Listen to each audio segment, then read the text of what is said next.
करने जा रहे हैं इक्वालिटी अर्थात समानता और इक्विटी अर्थात न्याय या निष्पक्षता के बीच जो संबंध है उस विषय पर। ठीक है, आज हम इस पर टेबुलर फॉर्म में एक चर्चा करेंगे। ठीक है, और ये बहुत इंपॉर्टेंट टॉपिक है जो सभी एग्जाम में पूछा जाता है, तो इस पर बने रहिएगा, ये बिल्कुल क्लियर हो जाएगा आपको यहाँ से। ठीक है, हम चलते हैं। परिभाषा क्या है? देखिए, परिभाषा का डिफरेंस ये है, परिभाषा में क्या है, परिभाषा ये है कि जो समानता है, ठीक है, वो बात करती है सभी को समाज में समान अवसर और संसाधन देने की। उनकी पृष्ठभूमि चाहे कुछ भी हो सकता है वो अमीर हो, गरीब हो, सभी को लेकिन हम इक्वल ट्रीट करेंगे, चाहे वो लड़की हो, लड़का हो। ठीक है, लेकिन जो जब इक्विटी का सिद्धांत आता है, न्याय का सिद्धांत आता है, तो उसमें ये बात करी जाती है कि सभी को समाज में उनकी आवश्यकता के अनुसार अवसर और संसाधन दिए जाएँ। ठीक है, उनकी आवश्यकता के अनुसार अवसर और संसाधन देने की बात इक्विटी का सिद्धांत करता है।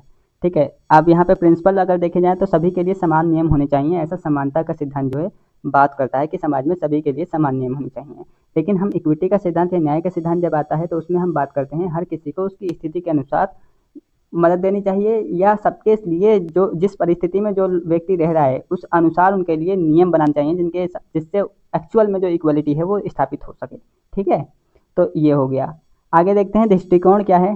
ठीक है, एक समान व्यवहार की बात करता है समानता का सिद्धांत, लेकिन जो न्याय का सिद्धांत है निष्पक्ष व्यवहार की बात करता है। उदाहरण अगर हम देखेंगे तो जो गरीब बच्चा है चाहे अमीर बच्चा है, सभी को एक एक किताब दी जाती है समानता के इस सिद्धांत में। या फिर आप मान लो कि भाई समानता का सिद्धांत ये भी बोलता है कि एक कक्षा में सभी चाहे 50 विद्यार्थी हैं, सभी के साथ जो है सभी को नंबर जो है समान मिलेंगे, उन्होंने चाहे कैसा भी आंसर लिखा हो। लेकिन जब हम इसी में इक्विटी का सिद्धांत मतलब न्याय का सिद्धांत लगाएंगे तो हम ये बात करेंगे मुफ्त किताबें दी जाएँ जो गरीब बच्चे हैं, लेकिन अमीर बच्चों को खुद खरीदने दिया जाए। इसी प्रकार से जो 50 बच्चे हैं उनको उनके परफॉर्मेंस के अनुसार नंबर दिए जाएँ, और नंबर में डिफरेंशिएशन हो सकता है क्योंकि सबने अलग अलग मेहनत करी और उसको उसके अनुसार अपना आंसर लिखा है। तो जो न्याय का सिद्धांत है वो एक्चुअल में स्थापित करता है क्या? इक्वलिटी। ठीक है, और यहाँ पर आप ध्यान रखिएगा उद्देश्य अंतर है, सभी को बराबर दिखाना, ये समानता का उद्देश्य है।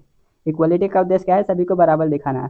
लेकिन न्याय जो है या इक्विटी का उद्देश्य जो है सभी को बराबरी तक पहुँचाना। मान लीजिए आप एक हॉस्पिटल में जाते हो और एक हॉस्पिटल में क्या है कि कोई डिसेबल्ड बंदा गया, डिसेबल्ड बंदा तो स्टेयर पे नहीं चढ़ सकता ना, स्टेयर के थ्रू तो हॉस्पिटल के अंदर एंटर नहीं कर सकता, तो उसके लिए इसीलिए स्लोप बनाया जाता है। ठीक है, जो ढलान सा नहीं होता वो स्लोप बनाया जाता है। क्यों? क्योंकि वो उसकी समानता के सिद्धांत के लिए, उसकी सुविधाओं तक पहुंचने के लिए वो जरूरी है। समझ रहे हो? तो आप ये बात समझ लेना अच्छे से।